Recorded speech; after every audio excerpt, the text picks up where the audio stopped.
Hi అండి. Evening school నుండి ఇంటికి వచ్చిన పిల్లలు ఎంజాయ్ చేస్తూ స్నాక్స్ తినాలంటే ఇలా చేసి పెట్టండి. చాలా హ్యాపీగా, ఇంట్రెస్టింగ్‌గా తినేస్తారు.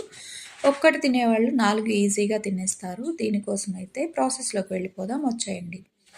ముందుగా ఒక కప్పు శనగపిండి, దానిలోకి వాము, ఉప్పు, కారం, పసుపు అన్నీ వేసుకొని, వాటర్ వేసుకొని, తగినన్ని నీళ్లు పోసుకొని చక్కగా మనం జారుగా ఉండేలాగా పిండి అనేది మిక్స్ చేసుకోవాలి. ఇక్కడ వేస్తున్న ఇంగ్రీడియంట్స్ కొలతలు కావాలంటే మాత్రం ఫుల్ వీడియో నా ఛానల్‌లో ఇదే వీడియో కింద లింక్ ఉంది. తప్పకుండా మీరు చూడండి. ఈ కన్సిస్టెన్సీ ఉంటే సరిపోతుంది.